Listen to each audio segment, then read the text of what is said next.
ولا تصدقنا ولا صلينا فأنزلا سكينة علينا وثبت الأقدام إن لاقينا. وأشهد أن لا إله إلا الله وحده صدق وعده ونصر عبده وأعز جنده وهزم الأحزاب وحده.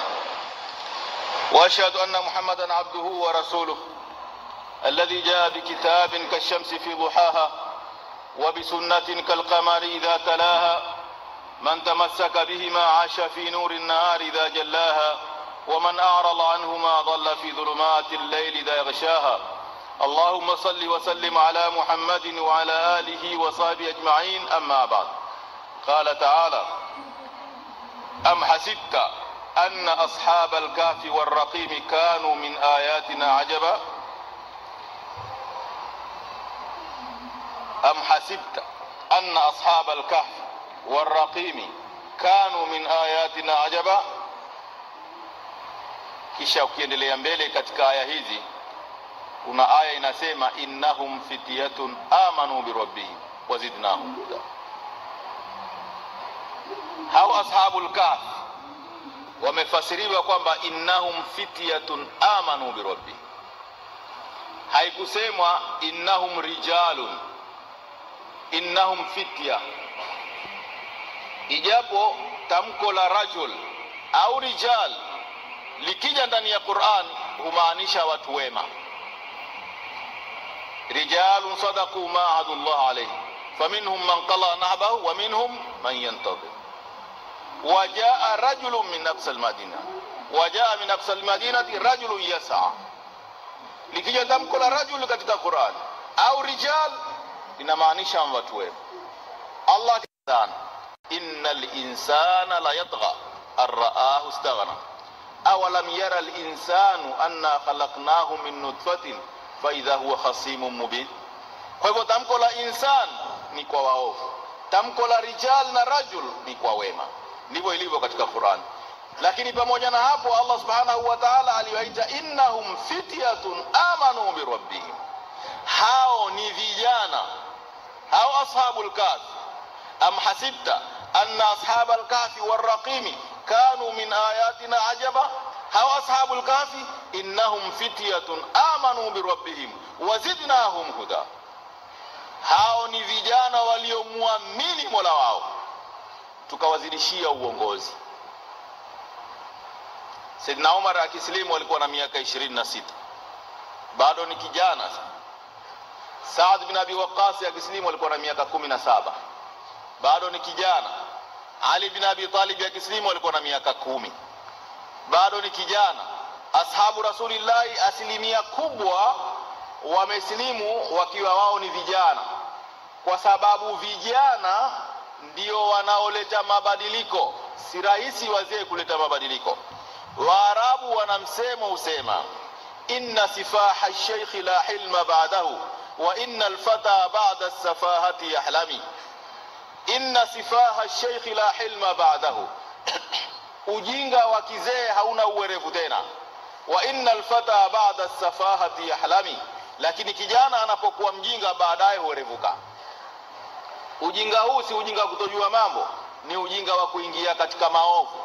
Ikiwa kuna umri fulani ukiupita umri huo bado ukiwa katika maovu, huwa si rahisi tena kurudi nyuma wewe. Lakini kijana ukimuona uko katika hali mbaya usiogope.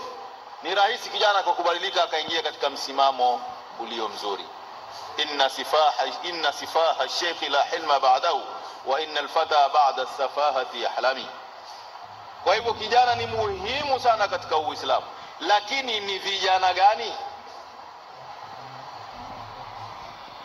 Kabla hajazungumzia ashabul kahf, ningependa vijana mumuelewe ni upi kijana anayefaa kutumainiwa baadaye na anafuata misingi gani, na Mtume sallallahu alaihi wasallam alitoa mafunzo gani kwa vijana. Mtume sallallahu alaihi wasallam katika hadithi iliyo sahihi alipata kushinda. Mtume sallallahu alaihi wasallam akawaambia, irmu, rusheni ya bani Ismail, rusheni enyi wajukuu wa Ismail, fa inna abakum kana ramian, hakika babu yenu Ismail alikuwa ni mrushaji mzuri. Ndio Saidna Umar akasema, alimu auladakum as-sibahata war-rimaya, alimu auladakum as-sibahata war-rimaya, wafundisheni watoto wenu kuogelea na kupiga. Majza ibn Thawr as-Sadusi ni mmoja waliokwenda kuwa Tustar. Tustar ilikuwa ni mji wa Wafursi uliokuwa na ngome kali sana, na kwa muda wa miezi 18 masahaba wameizingira Tustar na hawajaweza kuichukua, hawajaweza kuiteka. Miezi 18 mpaka kundi moja la Wafursi likasilimu, au jamii moja ikasilimu, na kiongozi wa vita hivi upande wa Waislamu alikuwa ni Abu Musa al-Ash'ari. Akaona mkuki umemwangukia machoni pake, akiuangalia mkuki una barua, sisi ni familia ya kifalme ya Fursi, lakini mfalme ametufanyia khiana, ameua wake zetu au jamaa zetu na mali yetu ataka kuyachukua na ataka kutuua, kutumaliza. Kwa hivyo sisi tumeamua tuje kwenu tuwaonyeshe njia ambayo mtapita mufike ndani ya Tustar, tupeni amani. Mshale ukaregeshwa, wamepewa amani. Wakaja, wakija wakamwambia Abu Musa al-Ash'ari, tutafutie mtu shujaa, tena mvumilifu, tena mwenye nguvu, kwa sababu njia yenyewe ni njia ya kupita kwenye mto chini kwa chini, njia nzito sana. Abu Musa akamuita Majza ibn Thawr as-Sadusi, bwana nitafutie mtu. Majza akamwambia mimi. Akamwambia haya, tafuta watu wazuri. Akaeka vijana 300 wenye nguvu, vijana 300. Akaonyeshwa njia yeye kwanza, akaenda akafika, kisha akarudi. Sasa kuna na wale vijana 300, akifika nao wamebakia 80. 220 wamebebwa na maji, wamekufa mashuhada. Katika 300, 220 wamebakia 80. Ndio wakaingia ndani, wakaua, wakafungua milango, ndio jeshi likaweza kuingia ndani. Kilichomsaidia nini? Kuogelea. Kwa sababu ilikuwa kuogelea tena chini kwa chini, ukiinua kichwa wagongeka. Kwa hivyo kuogelea chini kwa chini mahali parefu sana, ndio 220 wakapoteza maisha, wakashindwa. Kwa hivyo kujifundisha kuogelea ni silaha kubwa katika vita. Alimu auladakum as-sibahata war-rimaya, wafundisheni watoto wenu kuogelea na kurusha, yani kujiandaa kivita. Wa'iddu lahum mastata'tum min quwwa wa min ribatil khayli turhibuna bihi aduwallahi wa aduwwakum. Jiandalieni kuusua makafiri kwa nguvu kiasi cha uwezo wa nguvu zenu. Mtoto kitu cha kwanza anachofundishwa ni shajaa, ushujaa. Mtoto wa Kiislamu hafundishi uoga. Usimwambie mwanao polisi hao, hata wakija polisi mwambie hawa ni viumbe, hawezi kukudhuru. Abdullah ibn Zubair, mamake ni Asma binti Abi Bakr, ni mjukuu wa Abu Bakr. Babake ni Zubair ibn al-Awwam. Zubair ibn al-Awwam ni mtoto wa shangazi yake Rasulullah sallallahu alaihi wasallam. Babake Abdullah na babu yake wote wamebashiriwa janna. Katika watu 10 waliobashiriwa janna, mmoja ni Zubair ibn al-Awwam na wa kwanza ni Abu Bakr radhiyallahu anhu. Asma alikuwa akimchapa wakati mtoto wake anapokosea. Alipoulizwa akasema namfundisha shajaa. Wakati wa khilafa ya Umar, Abdullah bado ni mdogo, alizaliwa baada al-hijra Abdullah ibn Zubair, na ndiye mtoto wa kwanza kuzaliwa baada al-hijra katika Uislamu. Amekaa na watoto wenzake wacheza. Mara Saidna Umar akatokea, na Saidna Umar aogopewa na watu wazima pia. Umar alikuwa ni Umar, watu wazima wakimuona ukimbia. Watoto waliposikia Umar yuwaja, Amirul Mu'minin yuwaja, wakakimbia. Abdullah ibn Zubair hakuondoka. Sayyidina Umar akamuuliza Abdullah, wenzako wote wamekimbia, mbona wewe kukimbia? Akamwambia Amirul Mu'minin, kwani njia hii haikutoshi kupita ili nikuondokee? Akamwambia la. Kwani nimekukosea mimi? Haujanikosea. Nikukimbilie nini sasa? Siwezi kukimbia, sijakukosea. Njia si nyembamba, kwa nini nikimbie? Abdullah ibn Zubair alipokuwa mkubwa alikuwa ni shujaa sana, kwa sababu kuanzia udogoni mwake ni shujaa. Zamani kulikuwa na mayatima wa mashuhada, ndio Mtume akasema sallallahu alaihi wasallam, ana wa kafilul yatim kahataini fil janna, mimi na mleaji yatima tutakuwa hivi peponi. Walikuwa ni mayatima wa mashuhada. Sasa hivi tuna mayatima wa ukimwi. Tuna mayatima wa ukimwi, na hata maulama hufanya kampeni za ukimwi, hupewa na magari Land Cruiser. Hata mashehe nao hufanya kampeni za ukimwi. Hata mashehe hawafanyi kampeni ya kukataza zina, hufanya kampeni ya ukimwi, kampeni ya drugs. Hakuna hiyo katika Uislamu. Ukifanya kampeni hiyo huwa umekubali zina iendelee, lakini fanyeni zina kwa condom. Msifanye zina hivi hivi. Ulevi uendelee, lakini msilewe brown sugar na cocaine. Leweni Tusker, leweni mnazi, lakini cocaine ndio mbaya. Ndio maana hivyo, kama kweli wakataza ulevi, mbona hawasemi ulevi wote katika Uislamu ni haram? Na Allah atakataza kitu ambacho hakina madhara kwa mwanadamu. Ikiwa cocaine ina madhara, huu ulevi hauna madhara kwa mwanadamu. Tembo haina madhara. Fihi ma ismun wa manafi'u linnas wa ismuhuma akbaru min naf'ihima.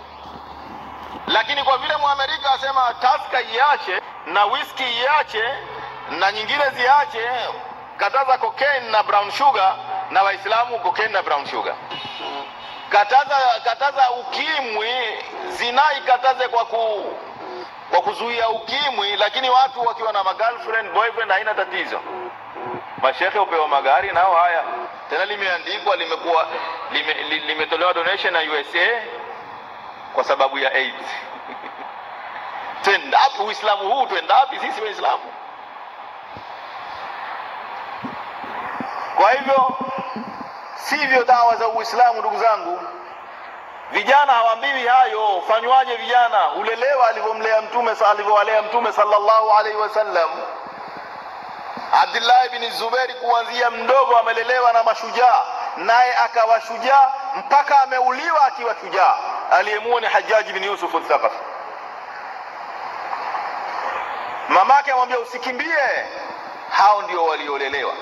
Vijana hulelewa hivyo, innahum fityatun amanu bi rabbihim. Kijana kwanza baada ya iman kuwa Muislamu, anachofundishwa kwanza ni shajaa, ushujaa, kuumaliza Uislamu. Lakini kijana wa Kiislamu wa zamani wakati wa Rasulullah sallallahu alaihi wasallam hakuwekewa screen, akawaangalia mpira, akajua majina ya wachezaji wote. Wala hakumuona shekhe wake katika uwanjani akicheza mpira, wala hakuonekana khalifa naye akicheza mpira,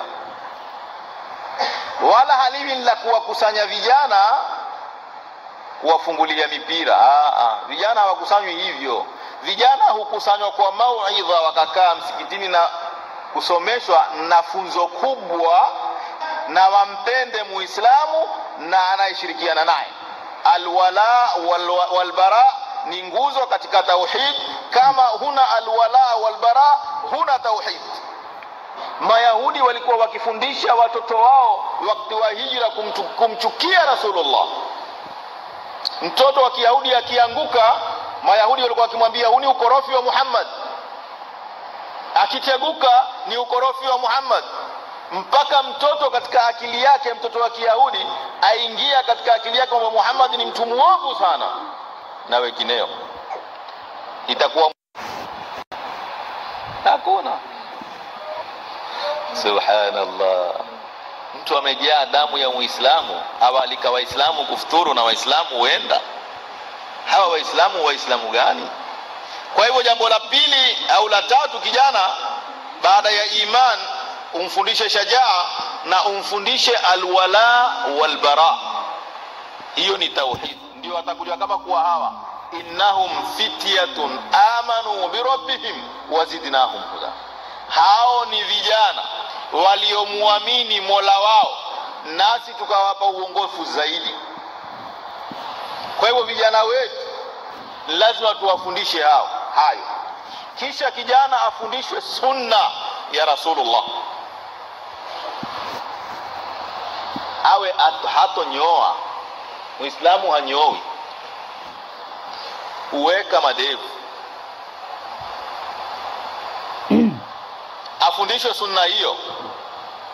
Hakuna katika Uislamu kuwa handsome.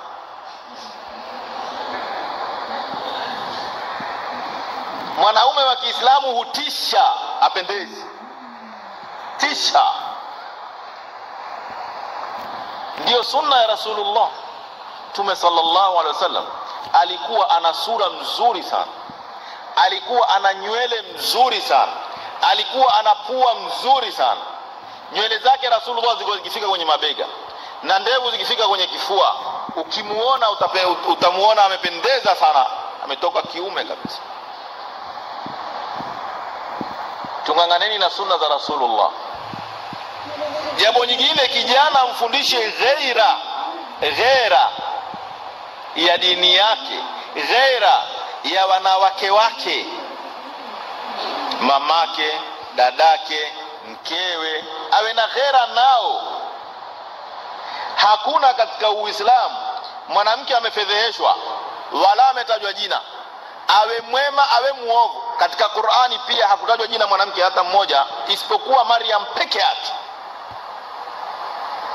Mke wa Abu Lahab ni muovu, Allah alistiri jina lake, lakini wa imraatuhu hammalat al-hatab. Daraba Allahu mathalan lilladhina kafaru imra'ata Nuhin wa imra'ata Lut. Wanawake makafiri, lakini Allah amestiri majina yao. Ila Maryam, na sababu Maryam ni kwamba watu watauliza Isa mamake babake nani, mamake nani? Isa ibn Maryam, likatajwa jina lake Isa mtoto wa Maryam, ndio ikawa kila mahali atajwa Maryam. Lakini wanawake wote ustiriwa, hawawekwi kwenye ibana kubwa kila mtu akamwangalia mwanamke yule kwenye picha. Hakuna hiyo katika Uislamu. Ni makosa kumdhalilisha mwanamke wa Kiislamu. Kisha huandikwa chini pengine shababul mustakbal, sio shababu nani mwanamke kwenye picha, na kila mtu akija amuona kwenye picha yule mwanamke. Ujana wako ukiutumia nini na wanawake wako uchi wale? Mwanamke ni ajifinike kabisa. Ibn Abbas yasema ikiwa ana dharura ya kuona afungwe jicho moja basi. Kaangalieni tafsiri za Ibn Kathir. Kwa hivyo kijana afundishwe ghaira ya nyumbani kwao. Leo banati zetu wapotea, waenda kuzungusha uji ni Ramadhani, waenda kuzungusha uji. Na mwaka wa 93, subhanallah, mwaka wa 93 tulianza kuwachapa wanawake wanaozunguka Ramadhani. Wallahi vijana walijitolea. Na mkumbuka kijana mmoja aliyejitolea akafukuzwa na polisi wakati agawanya karatasi kwa wenye maduka wayafunge. Akapeleka gari wrong side, akahatarisha maisha yake kugongwa na gari na kushikwa na polisi ili munkari huu uondoke Ramadhani. Ilikuwa 93. Mashekhe wakasimama kwenye mimbari wasema hakuna Uislamu huo. Na ilikuwa wanawake wamekubali, hawatoki tena kwa sababu watu wachapwa nje. Lakini mashekhe ghira hakuna. Sema hakuna Uislamu huo. Ni Uislamu gani uliopo basi? Wanawake wetu wazunguka ovyo mabarabarani uchi katika mwezi wa Ramadhani. Watafuta nini barabarani mwezi huu wa Ramadhani? Lakini kwa majumbani mwao hakuna baba mwenye ghira, hakuna kijana mwenye ghira. Wengi kati yetu ni madayuth, wengi wetu madayuth. Ndio maana binti atakuja akubishie saa 6 ya usiku, nawe utafungua mlango umfungulie, watoka wapi? Afanya kazi Nyalibichi. Na hakuja na matatu, aliletwa na gari mpaka mlangoni, tena gari si ya kazini, ya meneja. Amfungulie baba, binti aingie ndani alale shwari. Ajua mwisho wa mwezi apata 20,000, hata kama atafanya uovu haina neno. Kwa hivyo vijana mpaka wapewe mafunzo haya ya kuwa na ghera na wake zao, ya kuwa na ghera na banati zao, ya kuwa na ghera na familia zao na wanawake wao. Asma binti Abi Bakr radhiyallahu anhu ataka kupandishwa ngamia na Rasulullah, alikataa. Rasulullah, nani atamshuku? Nani atamshuku Rasulullah? Sababu kubwa nini? Zubair ibn al-Awwam alikuwa ni mtu ana wivu, ana ghira. Na Zubair na Rasulullah ni ibn ammi, mtoto wa shangazi na mjomba. Ghira, ajua mume wangu huko nyuma huko. Sisi kwa sababu kuanzia wadogo itakuwa mtoto na mtoto wenda skuli, kisha kule skuli watatenganishwa. Yeye mwanaume atakaa na msichana mwingine na dadake atakaa na mvulana mwingine. Atazoea hiyo, na walimu kuambia mwanamke akikaa peke yake akili yake ni nzito, kwa hivyo mpaka apate mtu ambaye atamsaidia. Si mweke na ndugu yake basi amsaidie, uweko na mvulana mwingine. Huzoeshwa kutolewa ghera, na utaona hili jambo dogo tu ni jambo kubwa sana. Wao humzoesha kijana wa Kiislamu kuwa hana wivu na dadake, hana wivu na mamake, atakuja kuwa hana wivu na mkewe. Kisha ukiingia nyumbani atakukaribisha nyumbani ya kuambie feel at home, si ndio tutafanya sisi? Kisha amuite mkewe, amwambie huyu rafiki yangu msalimie. Mke atowe mkono akusalimie. Na ukikataa mke asionekane ndani, kabaki huko huko, wewe usimuone, utasikia akisema lejidali wivu. Nani amtakaye mkewe? Si mambo ya kutakana na kutotakana. Mtume sallallahu alaihi wasallam nyumbani kwake ajiwa na Abdullah ibn Ummi Maktum, kipofu, haoni, ni kipofu na haoni. Alipokuwa yuaja akamwambia Aisha radhiallahu anha na wanawake, ndokeni ingieni ndani. Aisha mwambia ya Rasulullah, yule haoni. Akamwambia kama yeye haoni, nyinyi hamuoni pia? Kama yule haoni, nyinyi hamuoni? Ghira, wivu ni sunna katika Uislamu, na lazima ipandwe kwa vijana wetu kuanzia wadogo. Wajue kuwahifadhi wanawake wao na kuwahifadhi mama zao na kuwahifadhi dada zao. Huyo ndio atakaitwa innahum fityatun amanu bi rabbihim wazidnahum huda. Lakini leo maredio yetu ni hayo, mabana barabarani, picha ya mwanamke Muislamu amevaa na buibui, tena uso wazi, kila mtu amuona. Kafiri na Muislamu akipita ana picha ile. Watu wafundisha nini watoto wetu? Ndugu zetu Waislamu, ndugu zangu Waislamu, hii ni dini. Mtu ni ana fakhri, mwanangu ni pilot. Hana fakhri, mwanangu ni sheikh, mwanangu ni hafidhul Qur'an. Hajifakhiri hivi, hajifakhiri mwanangu ni dokta, mwanangu ni pilot. Mwanangu, elimu gani unawapa watoto? Basi sasa hivi watu watayarisha vijana wetu wawe madhalili kwa makafiri. Wamuogope Amerika, ogope Uingereza, ogope serikali, ogope na msimuogope yoyote. Tuwafundishe vijana wetu shajaa, tuwafundishe vijana wetu alwala walbara, tuwafundishe vijana wetu ghira. Haya ndio mafunzo matatu makubwa baada ya kuwa wao ni waumini. Kisha wafundishwe ahadith, na yote hayo utayapata katika hadithi na zina aya za Allah subhanahu wa ta'ala, hadithi za Mtume sallallahu alaihi wasallam na aya zake. Ndio watakuja kuwa kama hawa innahum fityatun amanu bi rabbi, ashabul kahfi ni watoto wa kifalme.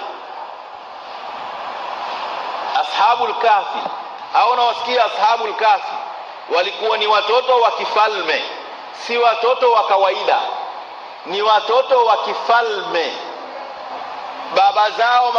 Baba zao ni wafalme, wako katika majumba ya kifalme, wakachagua kusema ukweli, walikuwa na shajaa, wakaacha dunia wakikimbilia akhira. Ndio Allah akawatia katika Qur'an, na sura akaita suratul kahfi, sura ya pango.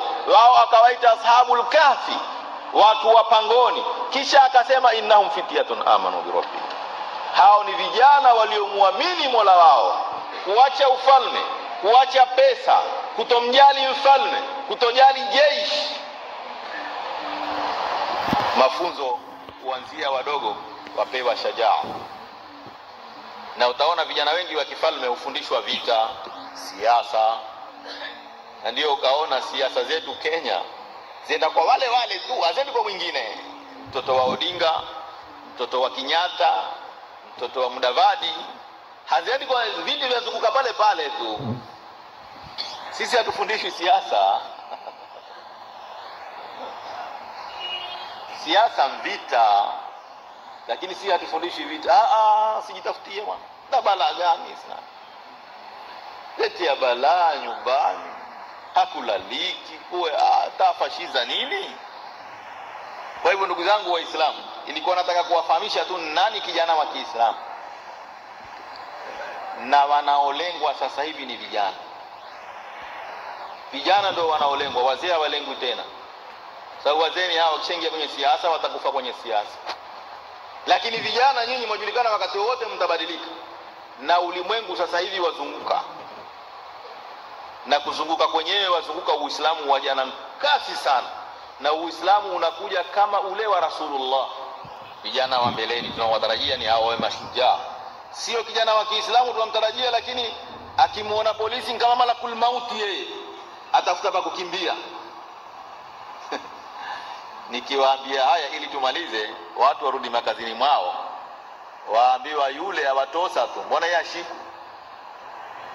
Hizi kauli uwaziko. Na inawezekana kweli. Ni kama mtu kumwambia swali, yule ambaye hataki kuswali atakwambiaje? Hao waswalio ndio waovu zaidi, au sio? Tustezeane akili. Sallallahu ala Muhammadin wa alihi wa sahbihi ajma'in. Assalamu alaykum wa rahmatullahi wa barakatuh.